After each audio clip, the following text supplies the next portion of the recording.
Welcome to M spoken classes में आप सभी का स्वागत है। और आज हम बात करने वाले हैं फिगर ऑफ स्पीच की। जी हाँ, मैं बात करने जा रहा हूं अलंकार की। ठीक है, जितने भी अलंकार होते हैं उसमें से मुख्यतः जो बहुत ज्यादा इंपॉर्टेंट है, जो आपके एग्जाम के लिए बहुत ज्यादा नेसेसरी है, मस्ट है, मैं उस पर फोकस करने जा रहा हूं।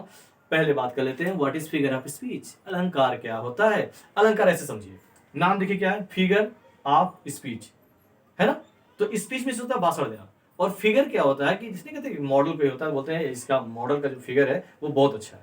यानी स्पीच में क्वालिटी होनी चाहिए, यानी काव्य की शोभा बढ़ाने वाले शब्दों को हम अलंकार कहते हैं। कविता की कोई भी पंक्ति जिसमें अलंकार डाल दिया जाता है, कोई भी अलंकार के शब्द आ जाते हैं तो उसकी शोभा बढ़ जाती है, उसकी कीमत बढ़ जाती है। तो काव्य की शोभा बढ़ाने वाले शब्दों को अलंकार कहते हैं। यानी figure of speech means decorate the verse, जो कविताओं को, पोएम्स को, पोएट्री को खूबसूरत बना दे। और ऐसे कमाल के अलंकार को मैं आपके सामने बताने जा रहा हूं, वो भी बहुत शानदार तरीके से। ठीक है, ये देखिए सिमली, इसे हिंदी में कहते हैं उपमा अलंकार। उपमा अलंकार, और समय कम लगे इसलिए मैंने ऑलरेडी लिख दिया है। उपमा अलंकार किसे कहते हैं, सुनिए। A simile is a comparison between two different kinds of things which have at least one point in common.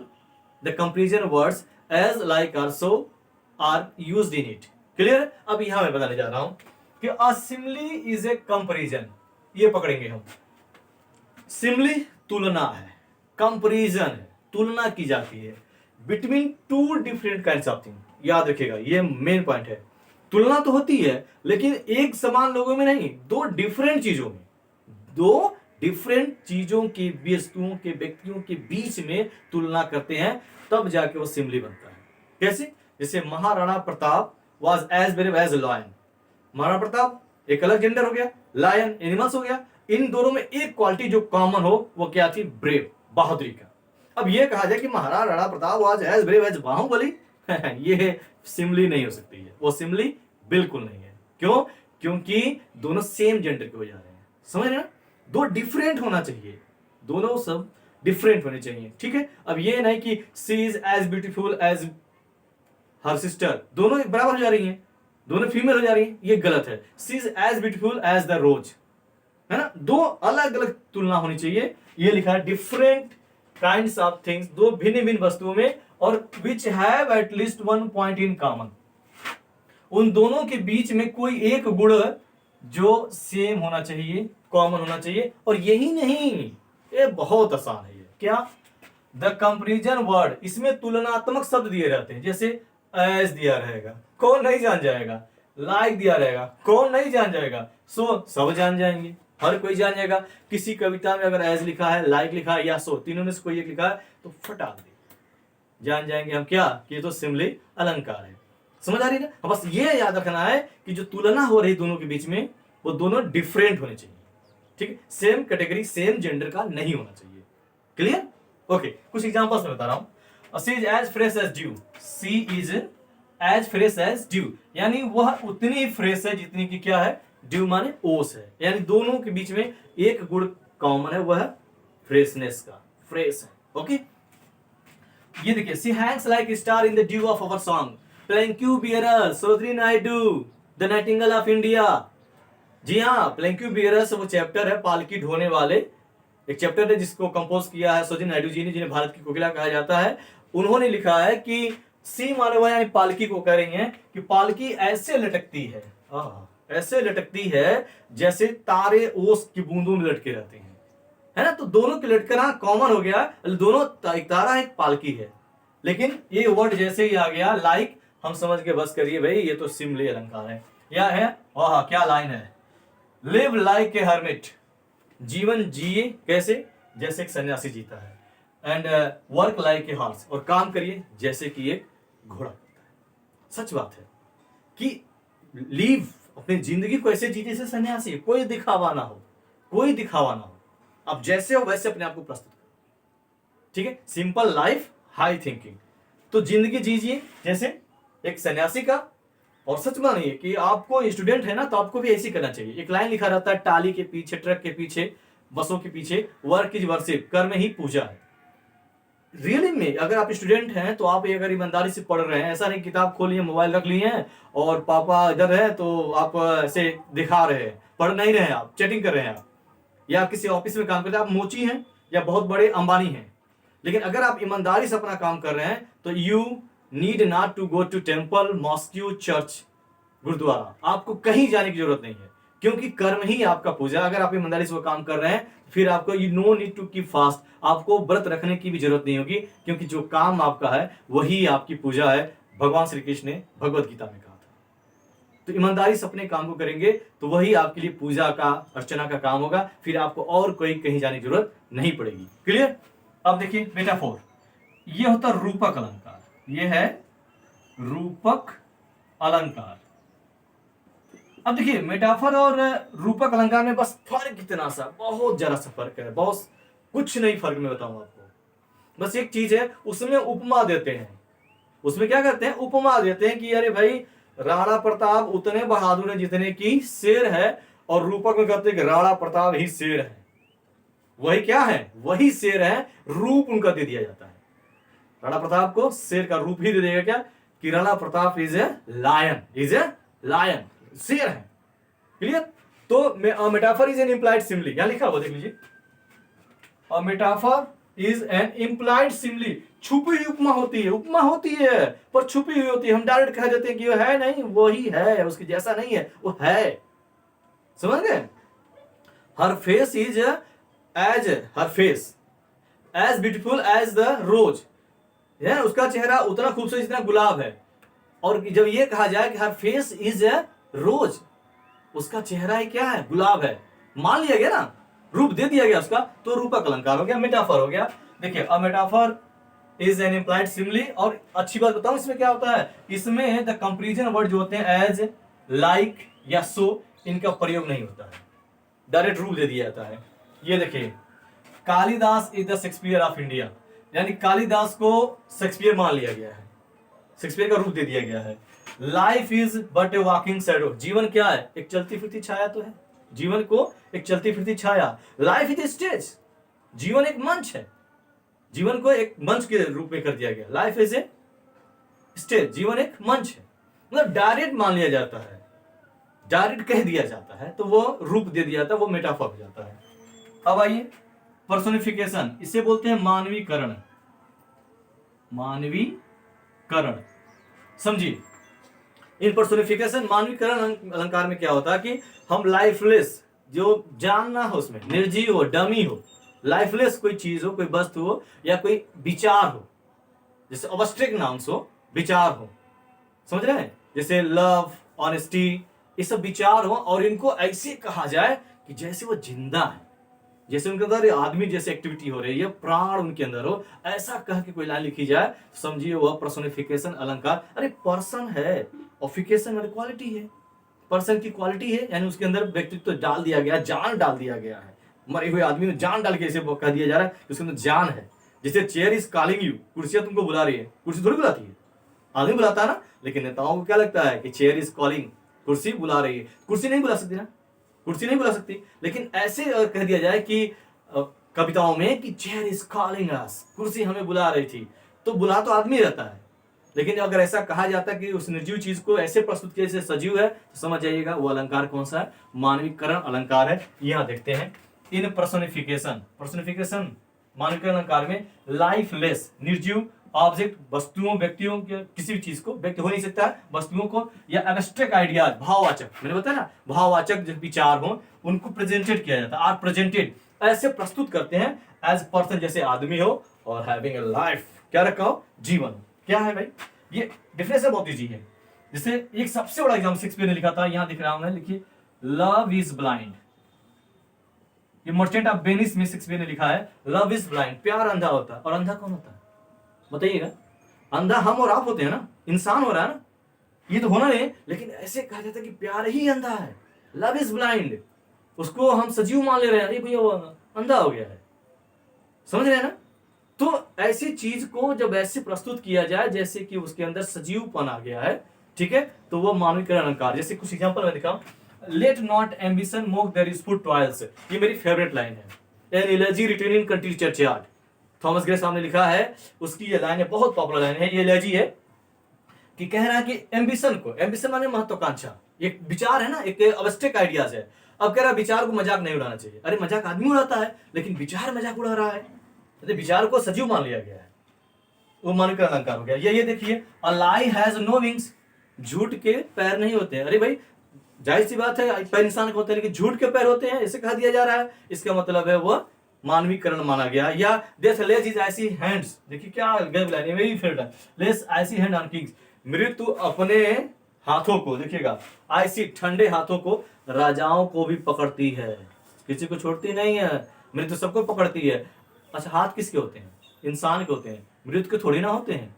तो ये कह रहा है मृत्यु के भी क्या होते हैं? हाथ होते हैं। यानी जब कोई ऐसी चीज को सजीव मान लिया जाए तो समझ जाइए, सबसे बड़ा एग्जांपल है लव इज ब्लाइंड, प्यार अंधा है। यानी अंधा आदमी होता है, मैन होता है, वुमेन होते हैं, लेकिन उसको कह दिया जाए तो इसका मतलब कोई निर्जीव चीज या विचार को सजीव मान लिया जाए तो समझ जाइएगा कि यह हमारा पर्सोनिफिकेशन अलंकार है। ओके, फिगर ऑफ स्पीच में तो अब हम देखेंगे एपोस्ट्रॉफी फिगर ऑफ स्पीच। इसे बोलते हैं संबोधन, इसे बोलते हैं संबोधन। संबोधन क्या होता है? जैसे किसी को हम संबोधित करते हो, एड्रेस करते हैं भाई, एड्रेस संबोधित करते हैं। ऐसे जैसे भीमराव अम्बेडकर साहब सबको बताते हैं कि सही राह पे चलो, सही कानून बनाओ और सही से रहो। तो एपोस्ट्रॉफी क्या होती है कि an apostrophe is an direct address, सीधे उंगली करते हैं भाई, सीधे तुम ही हो, सीधे एड्रेस करते हैं, इशारा करते हैं, संबोधित करते हैं टू द डेड, मरा हुआ आदमी, जो आदमी क्या मर गया, वो होना यहाँ, या टू द एब्सेंट, इवन एक की आवाज, उसको कहा जाए, या टू ए पर्सनिफाइड ऑब्जेक्ट, या कोई ऐसा ऑब्जेक्ट, ऐसी वस्तु जिसको सजीव मान के पर्सनिफाइड किया जाए। जैसे क्या होता है, जैसे ओ गांधी वेयर इज योर लाठी, वेयर इज योर स्टिक, है ना। तो अब गांधी जी तो है नहीं यहाँ, लेकिन हमसे कह रहे हैं ओ गांधी, मतलब सामने जैसे मनोहर बैठे, ओ मिल्टन।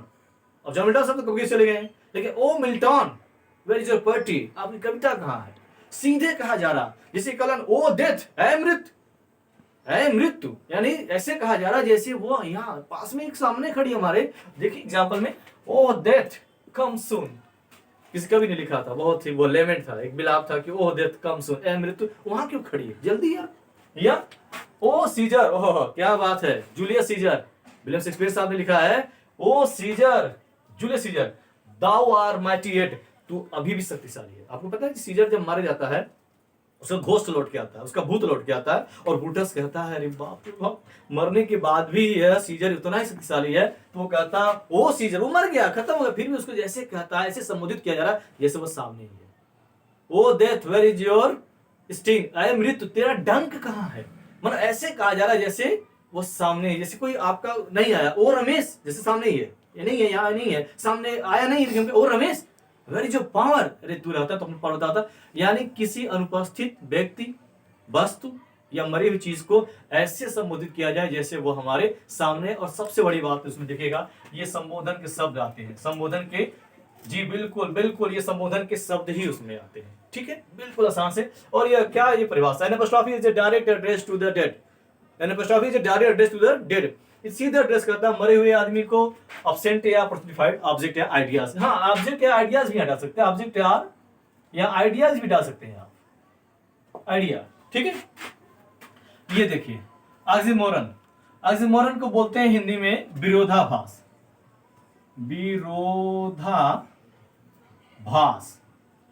अपोजिट, कंट्रास्ट, समझ ना। जब ऐसा कोई बात की जाए जो एक दूसरे के विपरीत हो, जैसे यहां देखिए आप, इन ऑक्सीमोरन में क्या होता है, टू अपोजिट क्वालिटीज, दो भिन्न गुणों को इन वन सेंटेंस, एक ही सेंटेंस में प्रेजेंट कर देते हैं। Two opposite ideas are presented in one sentence, खुद बनाइए परिभाषा अपनी, है ना।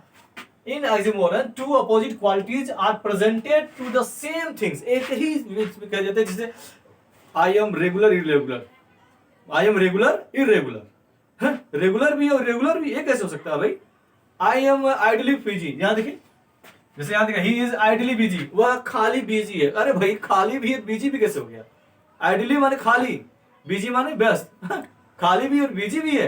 अरे सबसे बड़ा उदाहरण, love is a sweet poison, प्यार एक है स्वीट है लेकिन पॉइजन भी है, एक ही लाइन में दोनों कह दिया गया है। और एक वो जेम्स के बारे में, James Watt, you are wisest fool. Edison को कह सकते हैं, Edison you are wisest fool. Wisest माने बुद्धिमान भी है और फूल माने मूर्ख भी है। समझ रहे ना? जब दो अपोजिट चीजों को एक ही लाइन में प्रेजेंट कर दिया जाए तो वो अलंकार ऑक्सीमोरन हो जाता है। ठीक है, जैसे सबसे बड़ा एग्जांपल होता है कि life is a bitter sweet. जीवन भी क्या है? एक कड़वा सत्य। ठीक है, सबको पीना पड़ता है, कड़वा भी है सत्य भी है। ठीक है, और doctor doctor is a cruel kind. Doctor क्या होते हैं? क्रूअल काइंड होते हैं। क्रूअल मान निर्दयी होते हैं, चिढ़ते भी हैं, और बेचारे दयालु होते हैं, स्टिचिंग भी करते हैं, सिलते भी हैं। समझ गए? तो दो डिफरेंट अपोजिट चीजों को एक ही लाइन में प्रस्तुत कर देना ऑक्सीमोरन अलंकार कहता है। In oxymoron two opposite ideas are presented to the same thing. एकदम एक ही लाइन में कह देते हैं। समझ आ रही है बात? ओके, अब देखिए हाइपरबोल। हाइपर, अरे यार ऐसा लोग होते हैं ना, थोड़ी थोड़ी बात पे हाइपर हो जाते हैं, नहीं बोलते ना? हाइपर और हाइपरबोल, बोल मतलब बोलते हैं, यानी बढ़ा चढ़ा के बोलते हैं। हाइपरबोल मतलब बढ़ा चढ़ा के बोलना, अतिशयोक्ति अलंकार। हाइपरबोली माने होता है अतिशयोक्ति अलंकार, जो खूब बढ़ा चढ़ा के किसी बात को कहता है। सुनिए सबसे बात ट्रिक द्वारा, हाइपर हाइपर हो गया, चढ़ गया पुनी। अब बोल माने बोलता है, यानी बढ़ा चढ़ा के बोलना। तो इन हाइपरबोल थिंग्स आर शोन, चीजों को हम ऐसे दिखाते हैं, ऐसे प्रेजेंटेड करते हैं, और एज ग्रेटर और लेस, जितना नहीं होते उससे बढ़ा के, जितना होते उससे घटा। ठीक है, अतिशयोक्ति अलंकार। भौकाल मारना नहीं कहते, आजकल लोग बहुत भौकाल मारते हैं। अभी चुनाव आ रहा है ना, ग्राम पंचायत, देखिए लोग कितना भौकाल मारेंगे। ठीक है, लेस देन दे रियली याद, मतलब रियली में जो होते हैं, जो एक्चुअल पोजीशन होती है ना, उससे बढ़ा चढ़ाकर। और ये ऐसा करने से आदमी को पता है क्या हो जाता है? फंस जाता है। तो प्लीज इस तरह की गॉसिप से बचना चाहिए, भौकाल से बचना चाहिए। भौकाल बहुत काल हो जाता है आपके लिए। ये देखें, I have not seen him for ages, कह दिया जाता है मैंने तुमको एजेस, सदियों से मैंने तुमको नहीं देखा। अरे तुम 60 साल की उम्र ही नहीं हुई थी तुम्हारी, तुम सदियों की बात करते हो? सदियों की बात कर रहे हो, सदियों से तुमको नहीं देखा है। लोग बोल देते हैं, इतना बड़ा त्याग बोलते हैं। एक सदी जी पाते 60 साल ही उम्र है एक इंसान की, वर्तमान में 60 साल उम्र ही हो जाता, 70 साल उम्र ही है, मानक उम्र है इतना। और अगर हम सदियों से तुमको नहीं देखें, बाप रे बाप, अमर थोड़ी ना है वो। या बेलिंडा, अलेक्जेंडर पॉप ने लिखा था। अलेक्जेंडर पॉप ने the rape of the lock, एक उनकी बुक थी, एमए फर्स्ट ईयर में पढ़ाई जाती है। द रेप ऑफ लॉक एक बुक थी, उसमें बेलिंडा नाम की लड़की होती है, और बेलिंडा स्माइल, कहेंगे जब बेलिंडा मुस्कुराती है ना, बेलिंडा जब मुस्कुराती है तो पूरा दुनिया हंस पड़ता है। आप हंसेंगे, पड़ोसी नहीं हंसेगा, वो दुखी हो जाएगा। क्योंकि पता है क्या है ना, सबसे दुखी कौन है? जिसका पड़ोसी सुखी है, उसका पड़ोसी सबसे दुखी है। तो बेलिंडा स्माइल, बेलिंडा जब हंसती थी पूरा दुनिया हंस पड़ता था। तो ये क्या हाइपरबोली है? She wept ocean of tears flow, वो रोई और आंसू का समुद्र बह गया। ये कैसे हो सकता है? किसी के रोने से एक गिलास का बता रहे, एक चम्मच पानी भी नहीं भरेगा। और कभी लिख दिया कि सी वेप्ट, वो रोती है तो ओशन ऑफ टीयर्स, आंसुओं का समुद्र बह जाता है।